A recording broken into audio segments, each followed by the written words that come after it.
하나님 말씀 봉독합니다. 계시록 22장 12절 말씀 한 절입니다. 보라, 내가 속히 오리니 내가 줄 상이 내게 있어 각 사람에게 그가 행한 대로 갚아 주리라. 아멘. 할렐루야. 집안 잔치를 한다 그러면서 저를 불렀고, 또 우리 김 목사님은 저하고 같은 해에 은퇴를 했습니다. 벌써 은퇴한 지 7년째네요. 세월이 참 빠릅니다. 특별히 대강절 절기를 지키고 또 성탄절을 지키면 이렇게 한 해의 마지막 주일 맞게 되지요. 참 세월이 빠르다 하는 것을 절감을 하는 시기입니다. 이스라엘의 위대한 지도자 모세는 시편 90편에서 이렇게 시를 지었습니다. 인생은 잠깐 자는 것 같으며 아침에 돋는 풀 같습니다. 풀은 아침에 꽃이 피어 자라다가 저녁에는 시들어 마릅니다. 우리의 연수가 70이요 80이라도, 강건하면 80이라도 그 연수의 자랑은 수고와 슬픔뿐이요 신속히 가니 우리가 날아가나이다. 여러분, 이 말씀이 와닿습니까? 아직 젊은 분들은 그렇게 와닿지 않을 거예요. 그런데 정말 저 은퇴하고 보니까 더 빨리 세월이 날아가는 것 같아요. 이렇게 빨리 지나가는 것이 우리에게 주어진 인생이란 시간인데, 이런 우리의 인생 가운데에서 하나님께서 주신 은혜가 정말 무한하지만은 그래도 우리에게 나를 충성되이 여기셔서 귀한 직분을 맡기시고 그 직분을 감당할 수 있게 하시는 것, 저는 은혜 중에 은혜라고 믿습니다. 우리 변 장로님 정말 축하드립니다. 전 잘 모르지만 그러나 알파와 오메가 되신 하나님이시라 그랬는데 마무리를 잘 못하는 경우들이 없지 않아 있습니다. 그런데 이렇게 아름답게 교회를 잘 섬기시고 또 정한 때에 은퇴하시는 것, 하나님의 은혜요 개인적으로는 축복이라고 저는 믿습니다. 오늘 이 시간에 은퇴를 하시고 또 직분을 새로 세움받는 귀한 행사가 있는데, 아마 훈련이나 또 배우는 것은 평상시에 많이 한 줄로 알고 우리가 꼭 마음에 담아두고 잊지 말아야 할 내용을 간단하게 여러분과 함께 나누려고 합니다. 우리가 예수 그리스도를 믿습니다. 그 믿음 가지고 구원을 받습니다. 믿습니까? 그런데 그 믿음이라는 것이 뭘 말하느냐, 우리가 좀 깊이 생각해 볼 부분이 있습니다. 그냥 두리뭉실하게 내가 믿습니다, 그것이 아니고 내가 바른 믿음을 가지고 하나님을 제대로 섬기기 위해서는 우리의 믿음이 가지는 중요한 요소를 늘 기억해야 됩니다. 믿음은 첫째로는 창조의 신앙입니다. 여러분, 성경이 어떻게 시작을 하죠? 창세기 1장 1절에 태초에 하나님이 천지를 창조하시니라. 우리의 믿음이 여기에서 출발합니다. 이런 굉장한 말씀이, 아직까지도 세상은 과학적으로 검증되지도 않고 인정받지도 못하는 진화론을 이야기합니다. 그런데 하나님께서 우리를 비롯한 온 세상 만물을 창조하셨다는 것입니다. 우리의 존재의 기반, 기초가 하나님이시라는 겁니다. 여러분, 오늘 예배드릴 때에 우리는 이것을 신앙 고백의 처음으로 하나님께 아릅니다. 전능하사 천지를 만드신 하나님 아버지를 내가 믿사오며. 믿습니까? 이것이 믿음의 기초입니다. 두 번째는 십자가와 부활을 믿는 믿음입니다. 예수 그리스도께서 이 땅에 오셨습니다. 우리는 며칠 전에 성탄절을 맞았습니다. 여러분, 예수님이 이 땅에 오신 이유가 무엇입니까? 우리 죄를 대신 담당하시고 우리를 구원하시기 위해서 이 땅에 오신 것입니다. 그 말씀대로 예수님이 이 땅에 오셔서 우리를 위해 십자가에서 대속의 사역을 완수하셨습니다. 십자가를 믿는다는 것은 그 예수님의 대속의 은혜를 내가 받아들인다는 것입니다.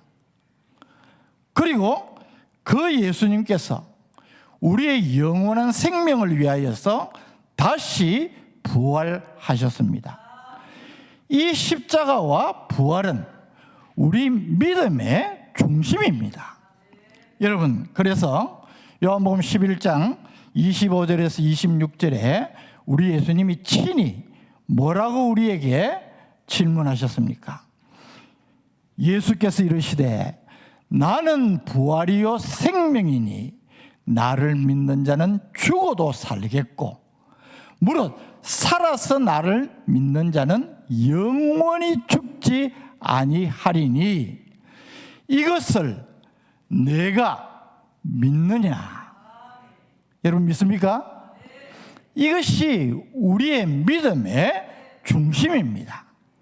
여러분, 십자가와 부활을 믿지 못한다면 우리의 믿음은 믿음이라고 말할 수 없는 것입니다. 여러분, 이것을 정말 믿음으로 받아들인 하나님의 자녀들은 어떻게 살아갑니까? 저는 갈라디아 2장 20절의 말씀을 정말 좋아합니다. 내가 그리스도와 함께 십자가에 못 박혔나니. 십자가를 믿는 나는 그 십자가와 함께 나도 못 박혔다는 것입니다. 그런즉 이제는 내가 사는 것이 아니요 오직 내 안에 그리스도께서 사신 것이라. 이제 내가 육체 가운데 사는 것은 나를 사랑하사 나를 위하여 자기 자신을 버리신 하나님의 아들을 믿는 믿음 안에서 사는 것이라. 여러분, 인생이 무엇입니까? 우리의 인생을 여러 가지로 나름 정의할 수 있지만 내가 예수 그리스도의 십자가와 부활을 믿는다면 내 자신이 그리스도와 함께 십자가에 못 박히고 이제는 나를 사랑하여서 십자가에서 자기 목숨을 버려주신 그 하나님의 아들을 믿는 믿음 안에서 사는 것이라고 고백하는 것입니다. 여러분, 오늘 우리가 믿는다고 하면서 이런 믿음의 삶이 되고 있는지 우리는 점검을 해야 됩니다. 그래서 십자가를 믿고 예수님이 부활하신 것처럼 나도 영원한 생명을 믿습니다 라고 하는 것은 우리의 신앙의 중심입니다. 핵심입니다. 셋째는 재림의 신앙입니다. 여러분, 그래서 오늘 저는 이 뜻깊은 자리에서 요한계시록 22장 12절 말씀을 여러분과 함께 나누고자 하는 것입니다. 보라, 내가 속히 오리니. 여러분이 예수님의 오심을 믿습니까? 우리가 인생을 살아간다는 것은 다른 말로 표현하면 주님 만날 날을 기다리는 것입니다. 언제 오실지 알 수 없지만 그 주님 오실 날을 오매불망하면서 우리는 그 주님을 기다립니다. 우리가 대강절 절기에 우리 손양은 목사님이 작사 작곡하신 찬양 많이 부르지 않습니까? 예? 사모가. 여러분, 언제 주님이 오실는지 그 주님을 기다리는 절절한 마음을 가지고 살아가는 것이 저는 우리 그리스도인의 참된 모습이라고 믿습니다. 보라, 내가 속히 오리니. 주님이 다시 오십니다. 그런데 그 주님이 내가 줄 상이 내게 있어 우리에게 상을 주신다는 겁니다. 어떻게 해요? 각 사람에게 그가 행한 대로 갚아주리라. 여러분이 믿습니까? 이 말씀을 진정으로 받아들인 사람은 함부로 살아가지 못합니다. 그냥 적당하게 되는 대로 하루하루를 보낼 수가 없다는 것입니다. 세상 끝날에 다시 오실 그 주님이 우리에게 오시되, 아니 불언간에 내가 그 주님 앞에 부름받아 서게 될 때에 그냥 단순히 주님을 만나는 것이 아니라 내가 어떤 삶을 살았는지 내가 행한 대로 갚으신다는 심판주 되시는 주님을 기억하는 것입니다. 우리는 이 사실을 늘 기억해야 됩니다. 재림 신앙은 때문에 우리 그리스도인의 믿음의 소망입니다.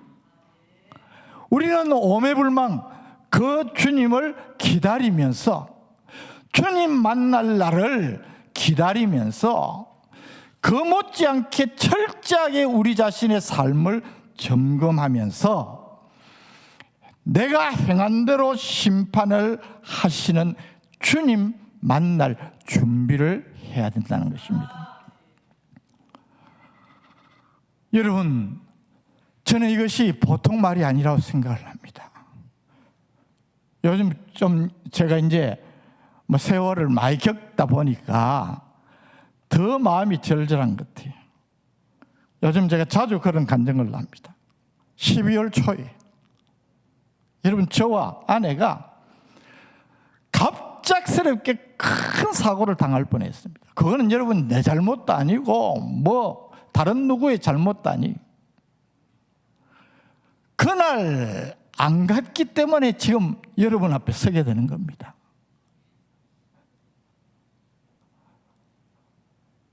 여러분, 저는 교회 사역을 할 때에 이 고비를 2번 넘겼는데 다 교회 사역과 관계가 있었습니다. 그런데 여러분, 지금 교회 사역을 은퇴를 하고 은퇴 생활을 하는 가운데 이런 경험을 하면서 제가 정신이 번쩍 들었습니다. 살아있어도 내가 산 인생이 아니고 전적으로 하나님께 달려있구나. 만일 그날 내가 그렇게 인생이 끝났다면 여러분 너무너무 절박해지는 거예요. 하나님, 더 깨어있겠습니다. 여러분, 내가 하나님 앞에서 죽기 전에 꼭 이 일만 하겠다는 몇 가지 중에 저는 며칠 만에 서둘러서 한 가지 일을 했습니다. 여러분, 내가 행한 대로 심판받는 겁니다. 충성하시길 바랍니다. 신실하게 살아가시기를 바랍니다. 하나님의 백성답게 살아가시기를 바랍니다. 삶이 만만치 않아요. 그러나 우리는 그 사실을 잊어버리거나 부인할 수 없다는 것입니다.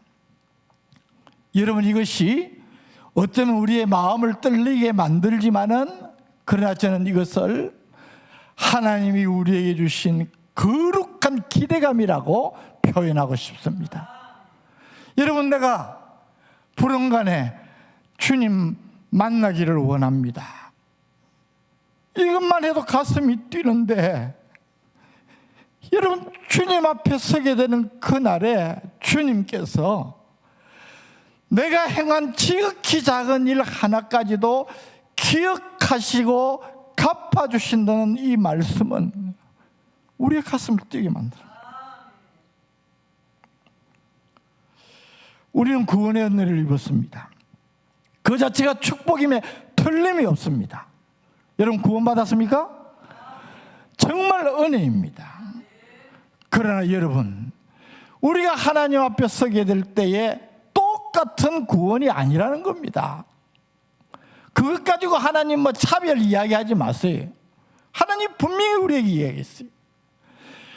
내가 줄 상이 있어 각 사람이 그가 행한 대로 갚아주리라. 심판주 되시는 그 주님 앞에 내가 삶의 열매를 갖고 선다는 것입니다. 여러분, 적당하게, 신앙생활도 적당하게 한 사람은 그냥 그런 정도의 주님의 환영을 받을 것입니다.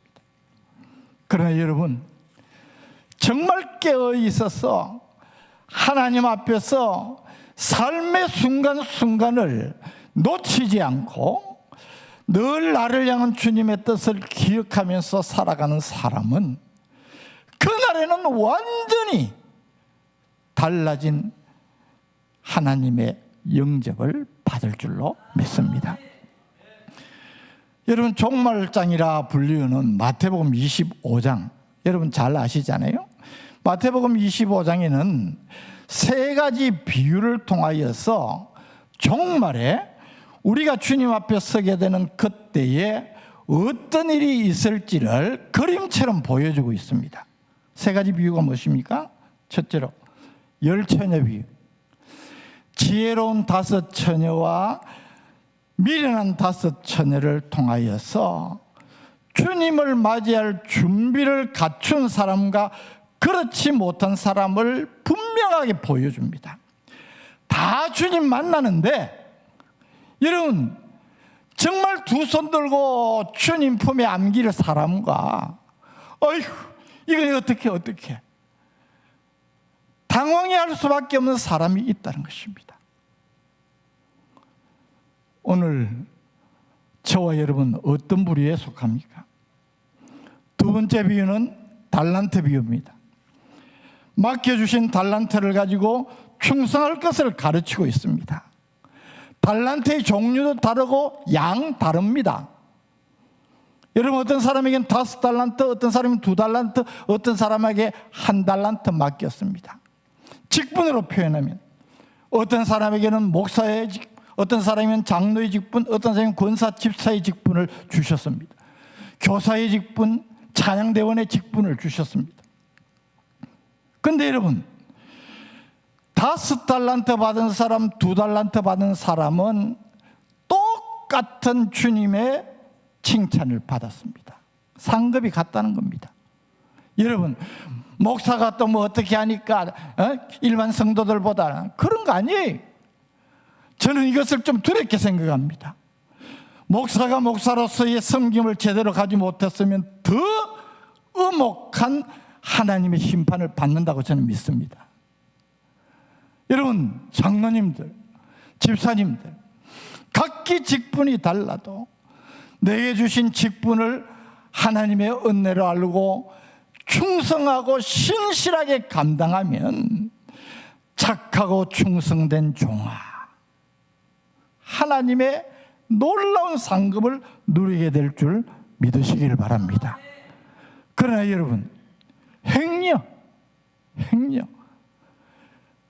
이것을 마음에 새기지 못하고 적당하게 되는 대로 아무 생각 없이 살아간다면 여러분, 하나님 앞에 서게 되는 그 순간 우리가 어떻게 할까요?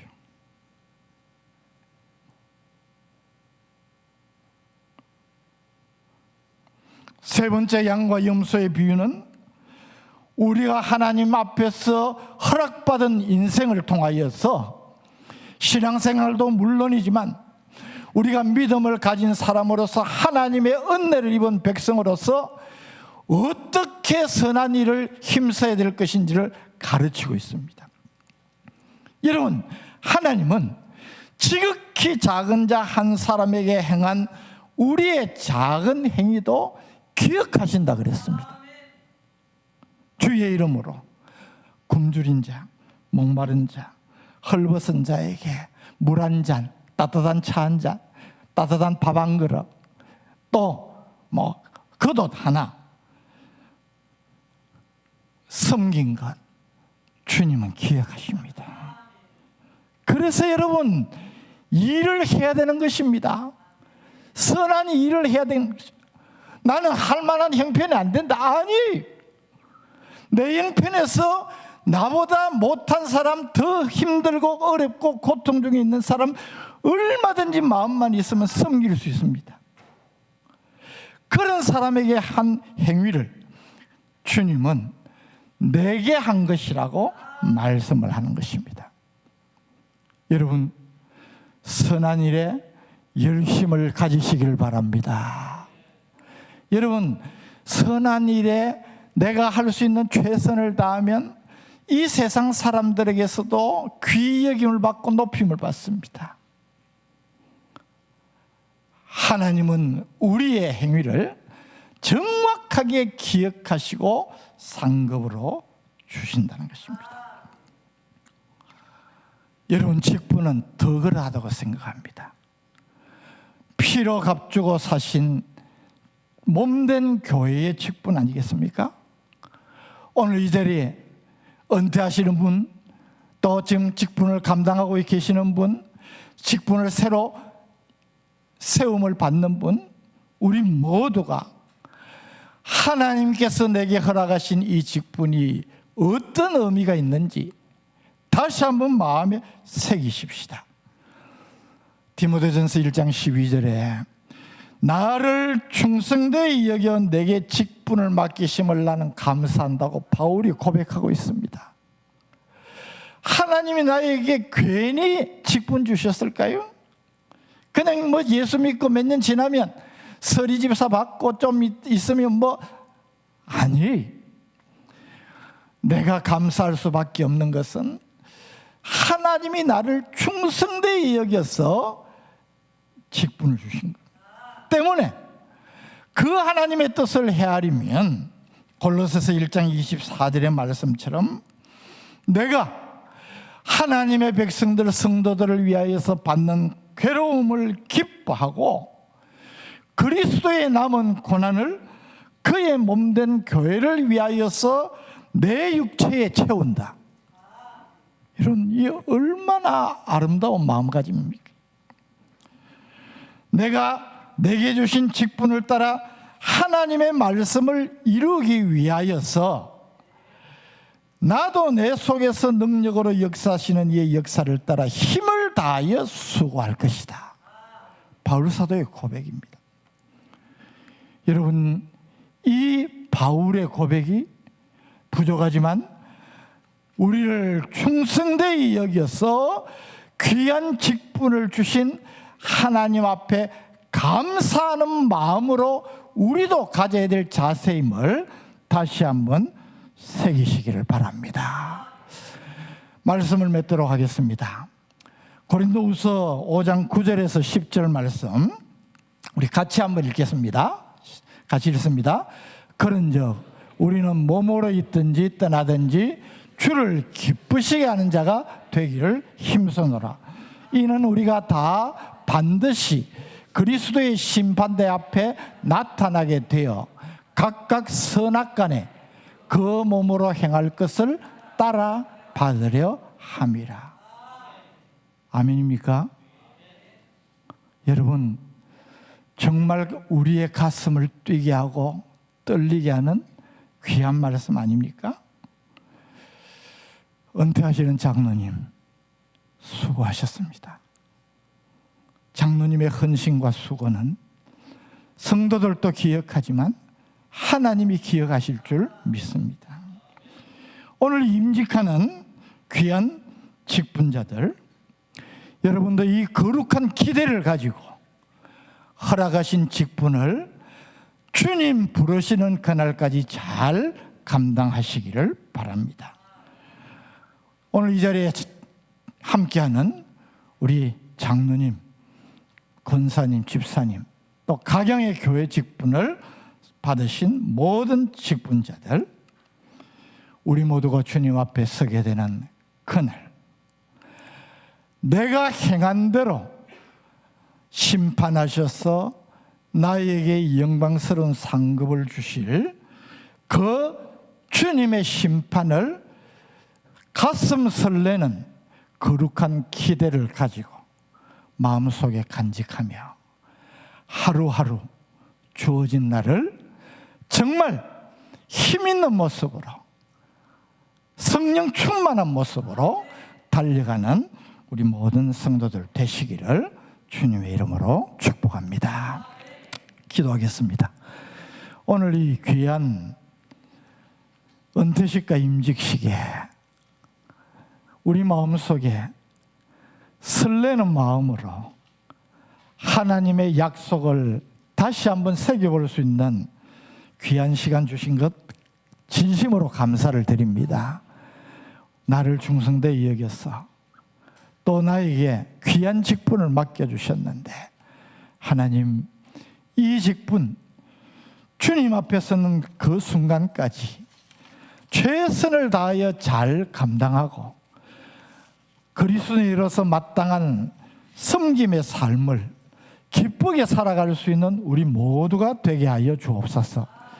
오늘 이 직분을 잘 감당하고 은퇴하시는 우리 장로님, 그 가정, 그 자녀들을 축복하여 주시고, 또 오늘 새롭게 임직을 받는 귀한 종들에게 하나님 놀라운 성령의 은총으로 채워 주옵소서. 이미 하나님 앞에 직분을 받아서 감당하고 있는 저희들, 두렵고 떨리는 마음으로, 그러나 가슴 떨리고 거룩한 기대감을 가지고 주님 부르시는 그날까지, 주님 앞에 서게 되는 그날까지 한순간도 흐트러짐 없이 이 직분 잘 감당하는 복된 성도들 되게 하여 주옵소서. 우리 구주 예수 그리스도의 크신 은혜와 하나님 아버지의 무한하신 사랑과 성령님의 인도하심과 교통하심이 오늘 이 자리에 함께한 모든 주의 백성들 머리 위에, 특별히 영광스럽게 은퇴하시는 귀한 장로님과 또 오늘 임직받는 충성된 종들 머리 위에, 그 가정 위에, 생업과 직장 위에, 자녀손들 위에 영원토록 함께 있을지어다. 아멘.